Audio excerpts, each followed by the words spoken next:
기도합시다. 예, 반갑습니다. 감사합니다. 오늘도 이번 주간에도 여러분들 주님이 함께 하셔서 시온의 대로가 열리는 축복이 있기를 주님의 이름으로 축원합니다.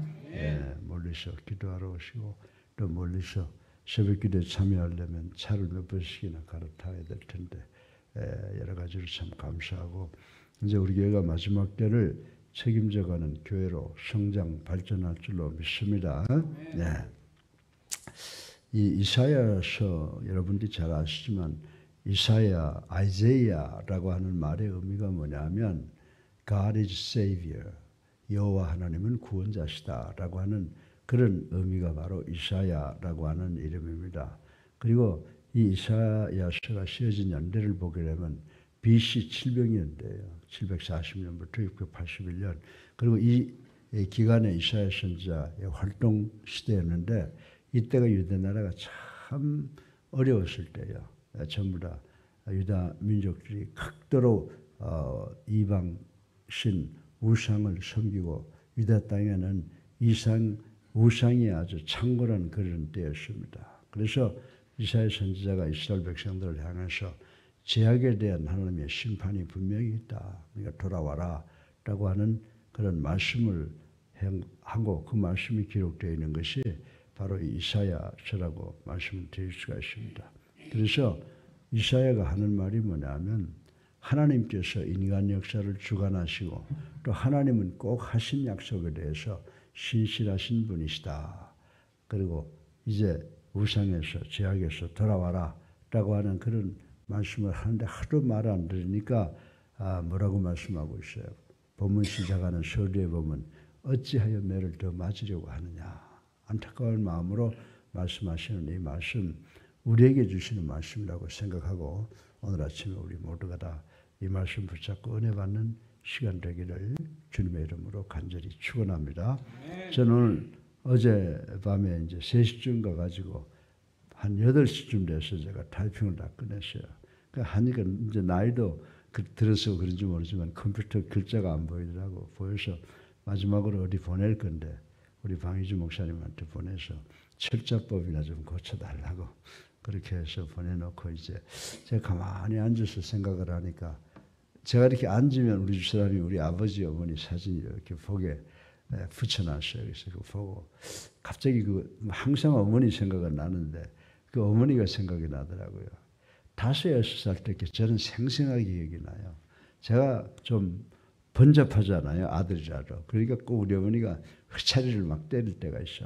회차리를 때리면서 속이 상하니까 너 왜 그렇게 말한다니. 언제까지 너 말 안 들어서 매를 맞으려고 그래. 왜 말을 부르느냐. 그러시면서 저를 이렇게 회차리로 매를 때리던 그때가 생각이 나더라고요. 그래서 제가 이사야서 이 본문 말씀을 찾아가지고 읽어보니까 바로 우리 어머니의 마음이 이런 마음이었구나. 그 어려운 전쟁 속에서 그래서 그 자식을 위해서 정말 자식을 사랑하는 마음으로 그렇게 꾸지람을 하다가 도가 지나치니까 매를 치셨구나라고 하는 것을 생각하니까 부모가 더 그리워지더라고요. 어릴 때는 참 그 부모에 대해서 잘 몰랐는데 이젠 이 나이가 돼서 뭐 전부 자식 같잖아요, 지금. 그렇죠? 네, 그러니까 우리 어머님이 우리를 사랑하셨구나. 그리고 조금 한 발 더 나가보면 하나님께서 우리를 참으로 사랑하셨구나. 그리고 내가 예수 믿게 된 것이 얼마나 큰 축복이냐라고 하는 것을 다시 한번 깨달았어요. 아마 예수 안 믿었으면 지금쯤 내가 아마 이 자리에 있는 게 아니라 다른 반대편에 가서 아마 왕노릇도 하고 참 별짓 다 하다가 지금쯤 이 자리에 있지도 않고 이 세상에 있지도 않았을 것이다 하는 그런 생각을 해봅니다. 그래서 어머니를 생각하면서 이 이사야서 1장 5절에 있는 말씀 어찌하여 매를 더 맞으려느냐라고 하는 이 말씀이 저한테는 상당한 감동이 되어서 제가 이 말씀을 오늘 아침에 여러분들과 좀 나누기로 선택을 했습니다. 여러분들 로마서를 읽어보게 되면요. 너무 오묘해서 설교를 연속으로 하다가 제가 너무 어려워서 중지하고 또 다른 데로 가고 또 기도하고 또 보려고 하는데 로마서 1장에 보게 되면요. 타락한 인간성들이 직접적으로 나타나는 것을 묘사해 놓은 부분이 있어요. 여러분들 타락하면 인간이 제일 먼저 하는 게 뭐라고 생각하세요? 타락한 인간들은 꼭 하나님을 반역하는 그런 모습이 나타나게 된다라고 하는 것을 우리 로마서 1장 18절, 25절, 28절 그리고 32절에서 볼 수가 있습니다. 그런데 우리 인간들도 마찬가지다. 오늘 본문을 보니까 유다 백성들도 타락하니까 누구를 제일 먼저 배반해요? 하나님을 배반하는 데 있어서는 예외가 아니었다라고 하는 것을 볼 수가 있습니다. 그래서 유대인들이 어떻게 했냐면 다른 거 안 했어요. 이방 우상을 도입해서 우상 숭배를 도입하고 우상 숭배를 하기 시작을 했다라고 하는 겁니다. 그러니까 우상 숭배를 하는 것을 통해서 뭐를 오염을 시켜요? 여호와의 신앙을 오염시켰으며 간원들의 부정부패로 심각한 그런 지경에 처해 있었던 것을 볼 수가 있습니다. 그런데 이러한 이스라엘 백성의 죄악에 대해서 하나님께서 그냥 두시지 않는 거예요. 부모들이 딱 자식들 잘못하고 있는 걸 보고 있다가 때가 되면 징계하듯이 정말 이러한 이스라엘 백성들의 죄악에 대해서 하나님께서 징계를 내렸어요. 징계를 내렸음에도 불구하고 이들은 그것이 바로 하나님의 징계다라고 하는 것을 깨닫지 못했다라고 하는 것입니다. 사랑하는 여러분, 정말 이때 어떤 현상이 일어났을까요? 신실한 자들은 숨는 생활을 하게 되어 이때 수많은 기도원들과 시도원들이 생겨났다고 하는 것입니다.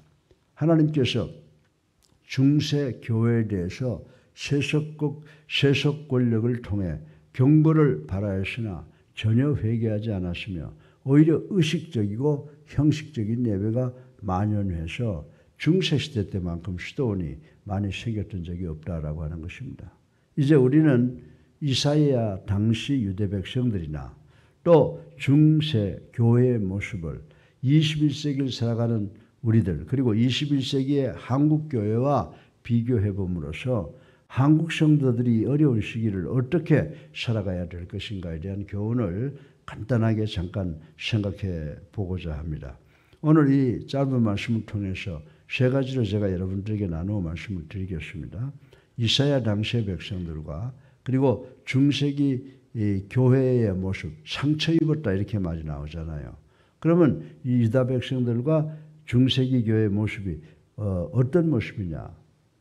제일 먼저 말씀드리시는 거 뭐냐 하면 유다 백성들과 중세기의 교인들은 영적으로 상처를 입었다 이렇게 본문을 내서 말씀을 하고 있습니다.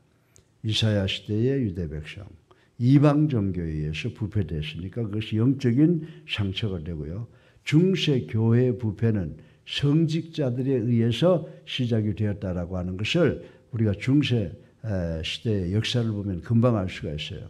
그 단적인 예로 여러분들 AD 1305년부터 1314년에 누가 교황을 했냐 그러면 클레멘타인 5세라고 하는 사람이 교황을 했는데 그 사람이 자기 제2기간 중에 이 추기경이라고 하는 것은 여러 도처에서 추천받아서 존경받는 사람이 되어야 되는데 그거 다 제껴놓고 자기 상당수의 추기경을 자신의 친척으로 세운 것이 역사적으로 남아있다고 말하는 것입니다.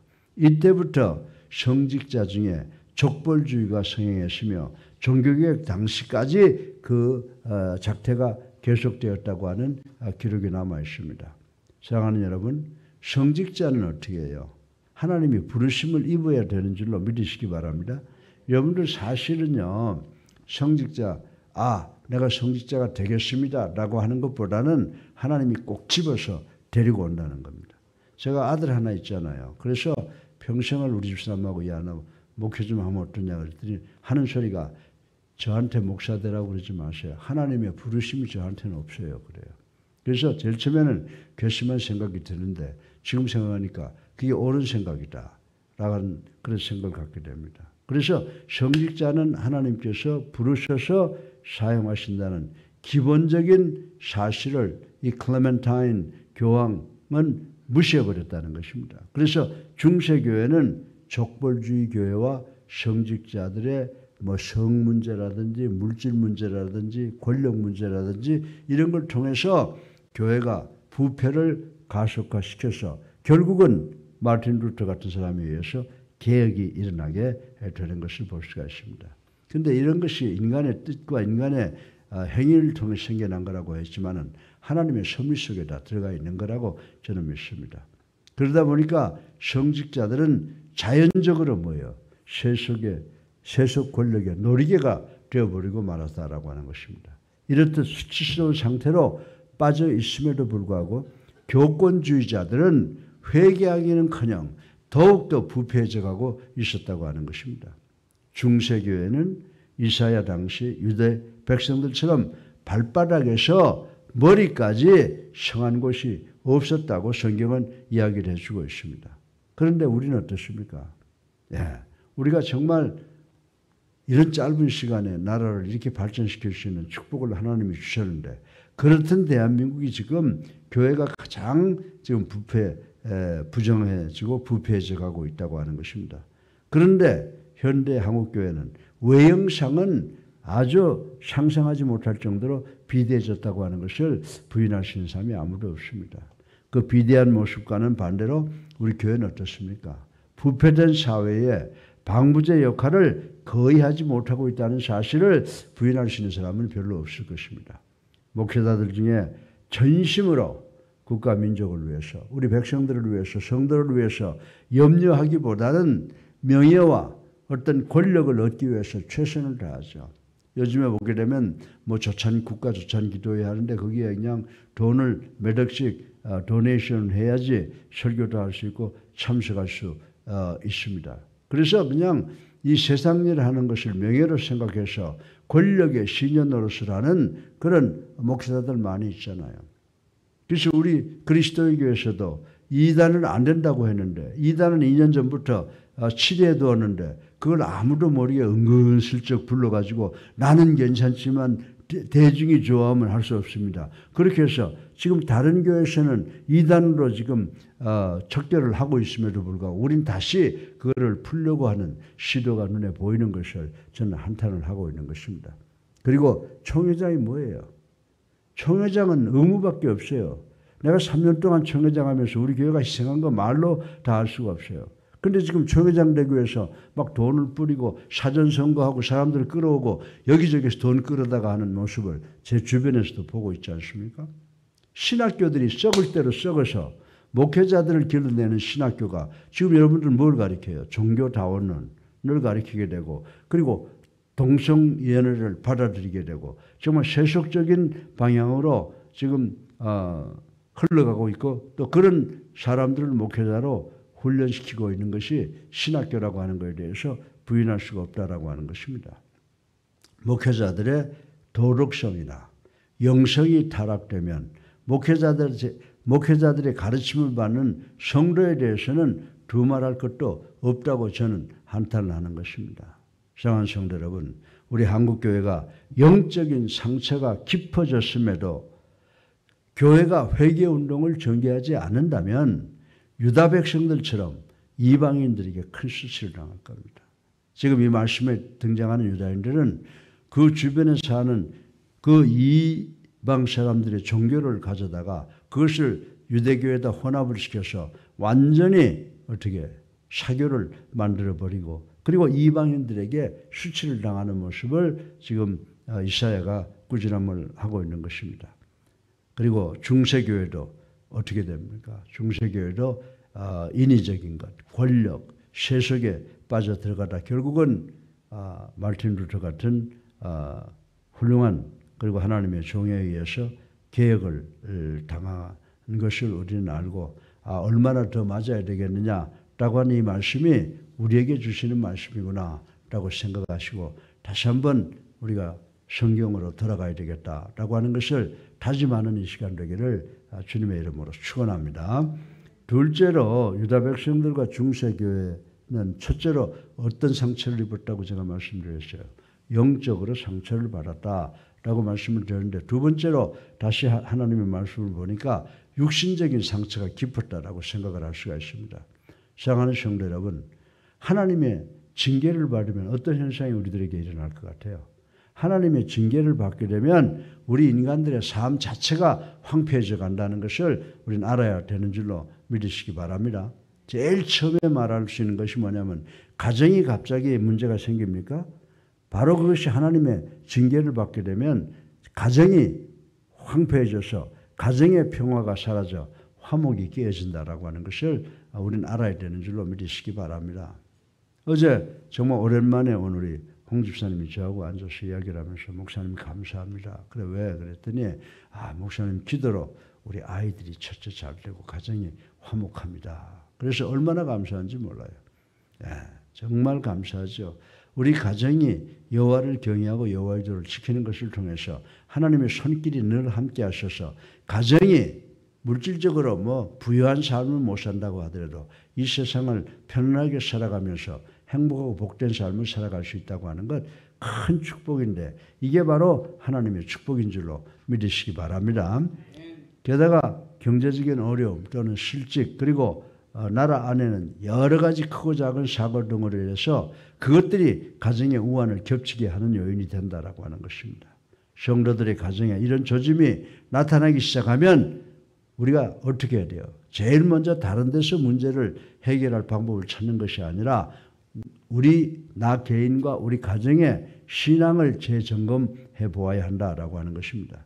왜냐하면 그 같은 조짐은 하나님의 징계에 채찍일 가능성이 크기 때문인 줄로 믿으시기 바랍니다.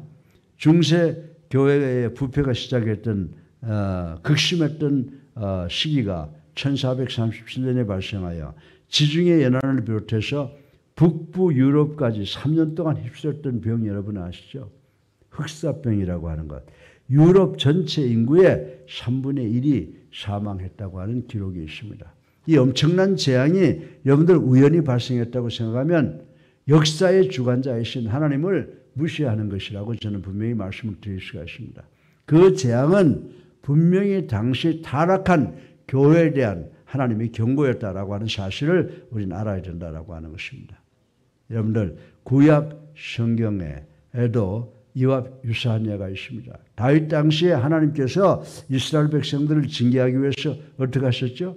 온역을 내리셨다라고 하는 기록이 있습니다. 이때 여러분들 사무엘하 24장에 보게 되면요. 온역으로 죽은 자가 몇 명? 7만 명이 된다고 그랬습니다. 최근에 우리나라에 전 세계적으로 전혀 예상치 못한 재난이 발생했지 않습니까? 그리고 전혀 발생하지 않던 이 코로나19가 발생해서 전국, 전 세계가 공포에 떨었는데 아직도 그 잔재가 남아있다라고 하는 것을 우린 잘 알고 있습니다. 그런데도 교회는 이러한 사태에 대해서 별로 반응이 없어요. 우리 교회가 지금 이 성경을 통해서 하나님께서 이스라엘 백성들을 징계할 때마다 사용하시던 그 방법만 다르지 우리에게도 지금 똑같이 전이되고 있다는 사실을 알아야 된다. 그래서 코로나19를 지나갔다고 희낙낙할 것이 아니라 우리 믿는 자들, 우리 예수님교회 성도들은 우리 자신을 돌이켜보고 회개하고 하나님께로 한 발자국 더 나아가서 정말 이 영적, 육신적 모든 상처를 해결하기 위해서 최선을 다해야 될 줄로 믿으시기를 주님의 이름으로 축원합니다. 이사야 시대의 유다 백성과 중세교회는 첫 번째 무슨 상처가 있었다고 그랬어요? 영적 상처가 있었고 두 번째 육적 상처가 있었다. 지금 우리가 당하는 거 지금 경제가 점점 나아지고 있어요. 방법은 나아지만 실제로 그 내용은 그 퀄리티, 그 질은 점점 후퇴하고 있다라고 하는 겁니다. 우리가 과거에 비록 어려운 삶을 살았지만은 우리 마음속에 가지고 있던 행복 지금 있어요? 없잖아요. 점점 사는 방법은 잘 되어가는 것 같은데 우리 마음속에 다가오는 그 고통은 더욱 크다는 거예요. 이거 왜 그럴까요? 첫째로 우리가 영적 상처를 입었고 둘째로 육체 상처를 입었는데 세 번째로 정말 가장 중요한 것을 우리가 상실하고 있다는 겁니다. 그 뭐냐면 우리가 여기까지 온 것이 누구의 은혜예요? 하나님의 은혜 아닙니까? 그러니까 우리가 하나님의 은혜 안에 산다는 그 생각을 상실해버리고 말았다라고 하는 것입니다. 하나님께서는 극한 분노 중에서도 이스라엘 백성 중에 얼마를 남겨두셨어요. 그렇죠? 오늘 본문을 보면요. 그럼에도 불구하고 이스라엘 백성들은 배은망덕하게 하나님께로 돌아오지 않았다고 하는 것입니다.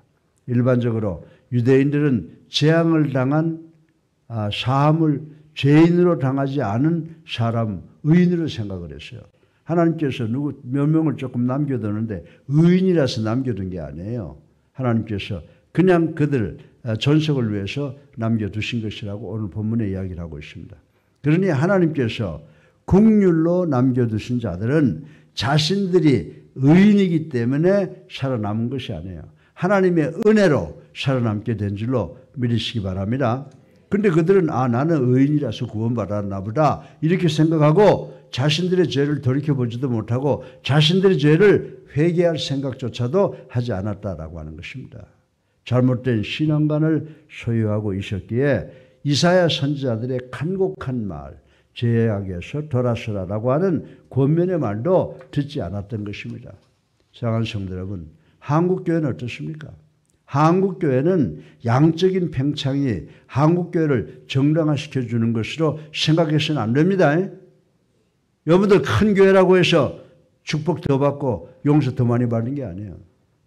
정말 한두 세 사람이 모인 곳에서 주님이 함께 하시는 그 교회가 정당성을 가지고 있는 교회인 줄로 믿는 우리가 되기를 주님의 이름으로 축원합니다.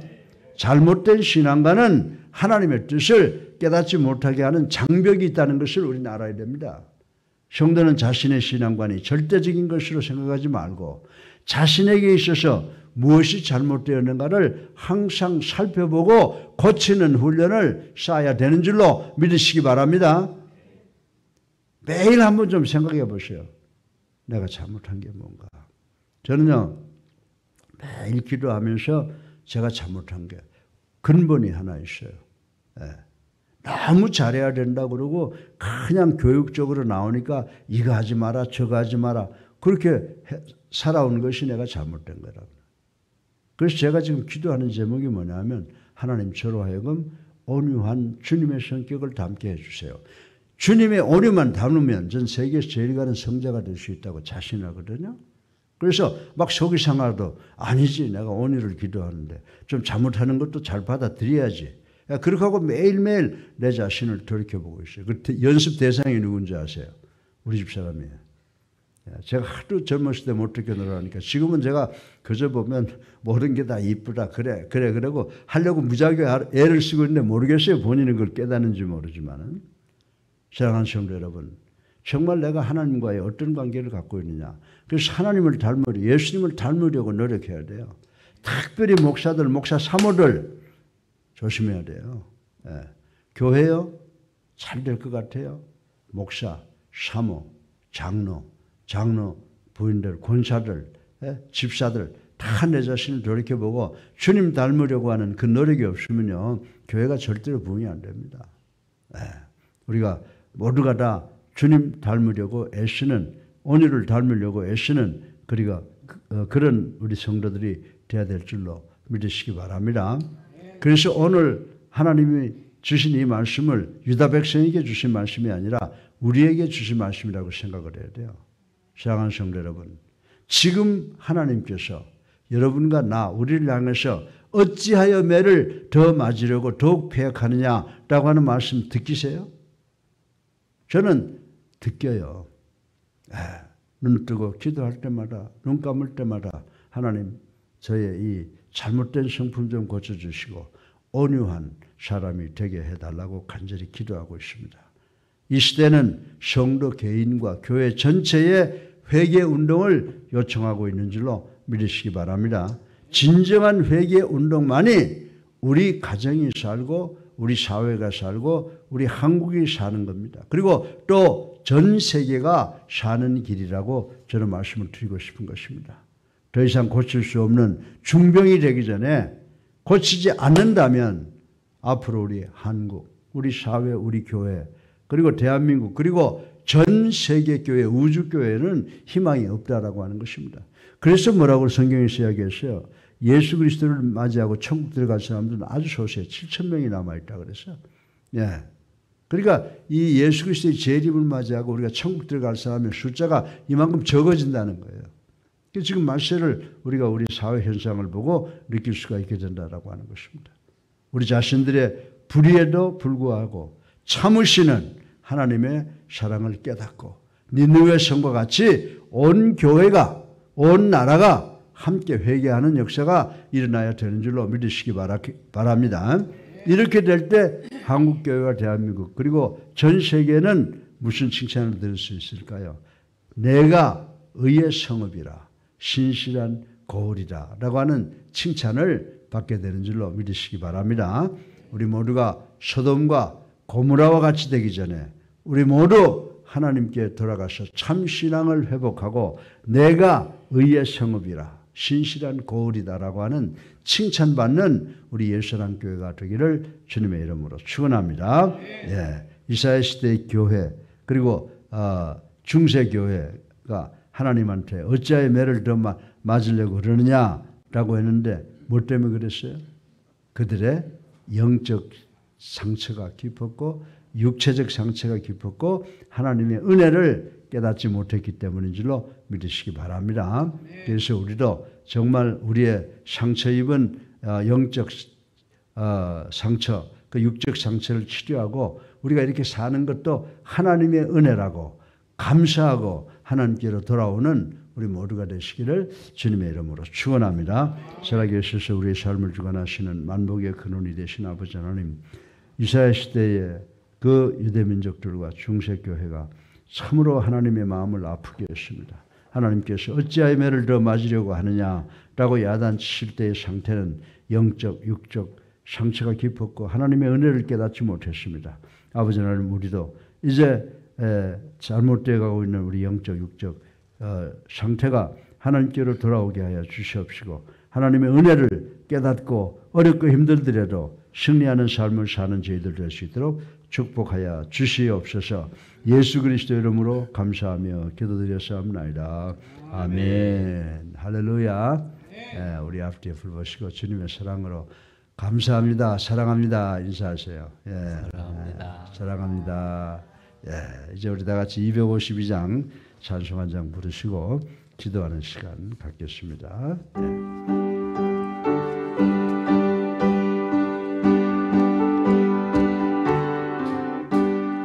나의 죄를 씻기는 예수의 피밖에 없네. 다시 정케 하기로 예수의 피밖에 없네. 예수의 흘린 피 날리게 하오니 귀하고 귀하다. 예수의 피밖에 없네. 나를 정케 하기는 예수의 피밖에 없네. 자제하는 증거로 예수의 피밖에 없네. 예수의 흘린 피 날리게 하오니 귀하고 귀하다. 예수의 피밖에 없네. 나의 죄 속하기는 예수의 피밖에 없네. 나는 공로 없으니 예수의 피밖에 없네. 예수의 흘린 피 날리게 하오니 귀하고 귀하다. 예수의 피밖에 없네. 평안함과 소망은 예수의 피밖에 없네. 나의 의는 이것뿐 예수의 피밖에 없네. 예수의 흘린 피 날리게 하오니 귀하고 귀하다. 예수의 피밖에 없네. 영원토록 내 할 말 예수의 피밖에 없네. 나의 찬미 제목은 예수의 피밖에 없네. 예수의 흘린 피 날리게 하오니 귀하고 귀하다. 예수의 피밖에 없네. 주여 세 번 합니다. 자유! 자유! 자유!